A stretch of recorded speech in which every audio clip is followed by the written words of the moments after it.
지난 시간 욥은 자기 판단과 감정 속에 친구들에게 하나님을 나쁜 하나님으로 부각시켜 나갔습니다. 사람이 죄의 담으로 인해 하나님을 뵐 수 없게 된 것인데 욥은 하나님이 일부러 보좌 앞을 가려서 사람과 담을 만드셨다면서 모든 것을 하나님의 주권으로 돌렸지요. 오늘도 욥은 자기 생각과 판단 속에서 하나님에 대하여 설명하는데 과장된 표현까지 사용합니다. 욥기 26장 11절에 그가 꾸짖으신즉 하늘 기둥이 떨며 놀라느니라 말합니다. 하나님의 주권에 대하여 설명해 나가던 욥은 이제는 하나님의 무서움에 대하여 말하고 있습니다. 하나님이 꾸짖으신즉 하늘 기둥이 떨며 놀란다는 것은 욥의 자기 감정 속에서 나오는 과장된 표현입니다. 욥은 하나님께서 아무 잘못도 없는 자신을 치셨다고 믿고 있었기에 거기에 대한 무서움과 놀라움을 금치 못하며 과장된 표현을 쓰고 있는 것입니다. 이는 사람들 사이에서도 종종 볼 수 있는 현상입니다. 자기 생각이나 판단, 감정은 과장된 표현이나 험담으로 이어질 수 있습니다. 이로 인해 상대를 나쁜 사람으로 인식시킨다든가 아니면 사실을 왜곡되게 전달하는 일들이 발생하기도 합니다. 우리는 욥처럼 자기 감정 속에서 하나님에 대해서나 사람에 대해서나 과장된 표현을 사용하여 상대를 나쁘게 인식시키거나 잘못 전달하는 일이 없어야 합니다. 이는 혼적인 작용으로 사단이 역사하는 것입니다. 이어지는 말씀에도 욥이 사랑의 하나님을 느끼지 못하고 얼마나 두려움의 하나님으로 인식하고 있는지 알 수 있습니다. 욥기 26장 12절에 그는 권능으로 바다를 흉용케 하시며 지혜로 라합을 쳐서 파하시며 말합니다. 흉용하다라는 말은 물결이 매우 세차게 일어나다라는 의미입니다.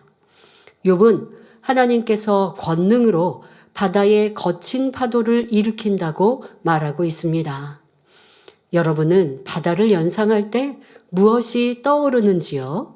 지금 한번 연상해 보시기 바랍니다. 어떤 사람은 잔잔하고 평온한 바다, 물결이 햇빛을 받아 보석처럼 반짝이는 모습과 끝없이 펼쳐진 해변의 모래사장이 떠오릅니다.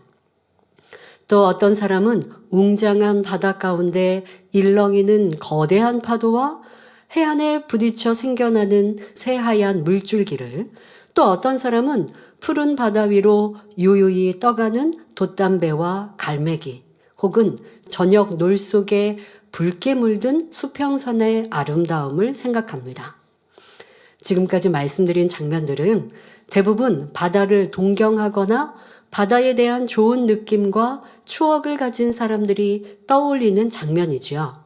그런데 과거에 바다에 빠져서 위험에 처한 경험이 있거나 물을 무서워하는 사람들은 삼킬 듯이 밀려오는 파도나 강풍 속에 배가 파손되는 등의 두려운 느낌으로 바다를 연상할 수도 있습니다. 이처럼 바다라는 동일한 단어를 가지고도 각 사람의 마음이 어떠하냐에 따라서 느낌과 표현이 달라지지요. 그러면 본문의 욥은 바다를 어떻게 표현하고 있습니까? 하나님께서 권능으로 바다를 흉용케 하신다 했으니 두려움 속에서 연상하고 있을 뿐 아니라 자신의 감정 속에서 바다를 통해 무서운 하나님으로 표현하고 있습니다. 만일 욥이 하나님을 사랑의 하나님으로 느낀다면 이렇게 표현할 리가 없지요.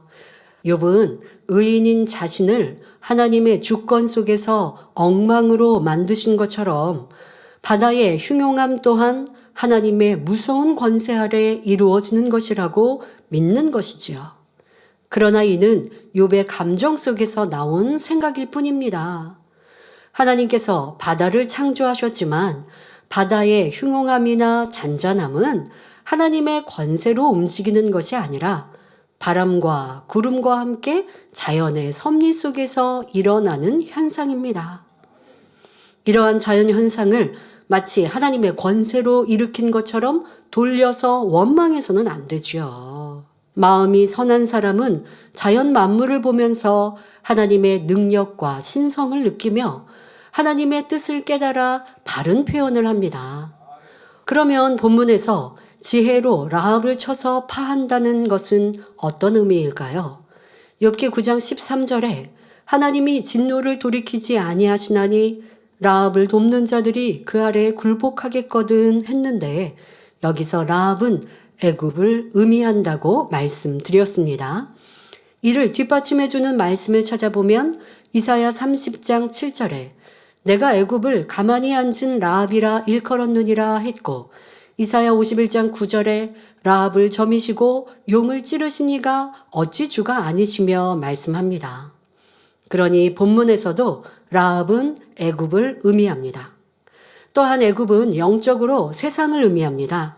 따라서 본문에 지혜로 라합을 쳐서 파한다 라는 말은 하나님과 원수되는 세상의 지혜와 모략과 모사, 여러 가지 술수와 괴계 등을 하나님의 지혜로서 완전히 깨뜨려 버린다는 의미입니다.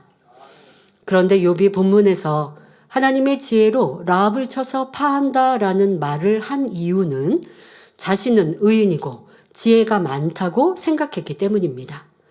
하나님께서는 라합을 파하실 만큼 지혜가 크기 때문에 세상에 어떤 사람도 그 지혜를 당할 수 없다. 그러니 의인인 욥, 나의 지혜도 하나님에 의해 강제적으로 꺾인 것이다 라는 의미가 담겨 있지요. 그러나 하나님은 사람에게 자유의지를 주셨기 때문에 모든 선택은 사람에게 달려 있습니다.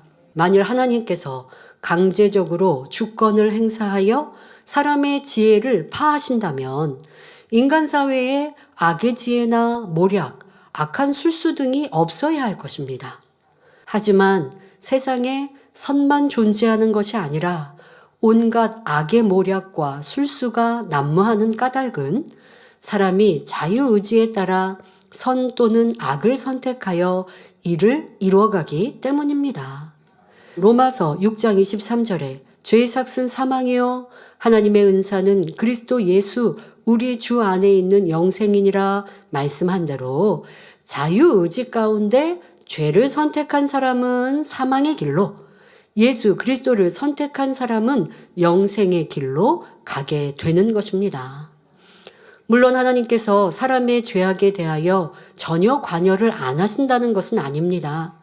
가나안 땅의 거민들이나 소돔과 고모라 상의 사람들처럼 그 죄악이 관영하면 심판하시는 것을 볼 수 있지요.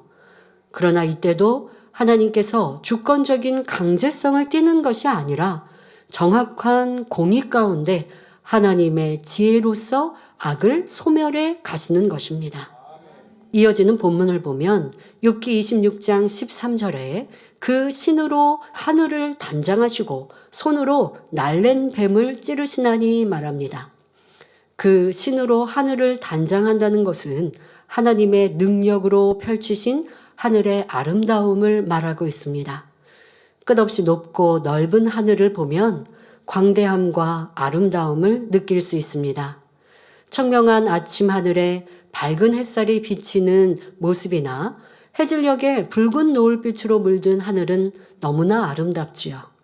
또 하늘에는 다양한 형태의 구름이 흘러가는 것을 볼 수 있습니다. 이처럼 하늘은 생각할수록 신기하고 아름답습니다. 하나님을 믿지 않는 사람들도 푸른 하늘을 보면 왠지 모를 경외감을 느낍니다. 그래서 무법하게 행동하는 사람들을 보면 하늘이 보고 있다, 하늘 무서운 줄 알라 라고 말하기도 합니다. 또한 사람들은 대부분 하늘을 바라보면서 자신도 모르는 무언가에 대한 막연한 그리움을 갖게 됩니다. 하나님께서는 사람의 마음의 본향인 천국을 사모하는 마음을 주셨기 때문에 영적으로 천국을 의미하는 하늘을 보면 그리움이 일어나는 것입니다. 그런데 욥은 감사의 표현이 아니라 무서운 느낌이 나는 표현으로 손으로 날랜 뱀을 찌르시나니 라고 말합니다. 이는 무슨 의미일까요? 이는 욥이 느끼는 하나님의 성격을 말해주고 있습니다. 즉 나쁜 하나님이요 두려운 하나님을 나타내기 위한 욥의 감정적인 표현이지요. 그러면 마음이 선하고 하나님과의 관계가 올바른 사람들은 하나님을 어떻게 표현할까요? 자비하신 하나님, 사랑과 공의의 하나님, 좋은 것 주시는 하나님, 복 주시는 하나님, 아름다우신 하나님으로 표현할 것입니다. 지금 욥은 깊은 연단의 시간을 보내면서 두려운 하나님으로 오해하고 있기 때문에 하나님이 꾸짖으시니 하늘 기둥이 떨며 놀란다. 하나님은 권능으로 바다를 흉용케 하시며 지혜로 라합을 쳐서 파하신다. 하나님의 손으로 날랜 뱀을 찌르신다 등등 거칠고 무서운 표현이 나오는 것입니다. 자, 지금 욥이 표현한 날랜 뱀을 찌른다라는 표현에 대해 설명하겠습니다. 자, 이 표현은 모세가 이스라엘 백성들을 가나안 땅으로 인도할 때 있었던 사건을 욥이 연상해서 하는 말입니다. 민수기 21장에 보면 출애굽한 백성들이 광야 생활을 할 때 하나님을 원망하다가 불뱀에 물려 죽어가는 장면이 나오지요. 바로 장차 율법의 저주에서 우리를 구원할 예수 그리스도에 대한 예표라 했습니다. 곧 하나님 명령에 순종하여 놋뱀을 본 사람들이 죽지 않은 것처럼 죄로 인해 사망의 길로 가던 영혼들이 십자가에 달리신 예수님을 주로 믿고 영접할 때에 구원받고 생명을 얻게 됨을 나타냅니다. 물론 욥이 이러한 영적인 의미까지 알았던 것은 아닙니다. 다만 이스라엘 백성들이 광야에서 불순종하여 불뱀에게 물려 죽어갈 때 하나님의 능력으로 구해주신 사건을 들어서 알고 있었기 때문에 하나님의 손으로 날랜 뱀을 찌른다 표현한 것이죠. 그러면 하나님께서 어떤 것을 찌르시겠습니까? 하나님께서는 악을 미워하시기 때문에 악을 향하여 불의를 향하여 날랜 뱀을 찌르듯이 찌르시는 분입니다. 이어지는 본문 욥기 26장 14절에 이런 것은 그 행사의 시작점이요 우리가 그에게 대하여 들은 것도 심히 세미한 소리뿐이니라. 그 큰 능력의 우레야 누가 능히 측량하랴 말합니다.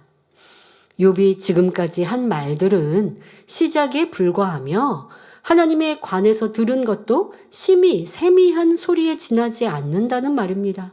즉 욥이 말한 것들은 하나님의 행사 중에 지극히 작은 부분에 지나지 않는데 우레, 천둥과 같은 그 엄청난 능력들은 어찌 측량할 수 있겠느냐는 의미이지요.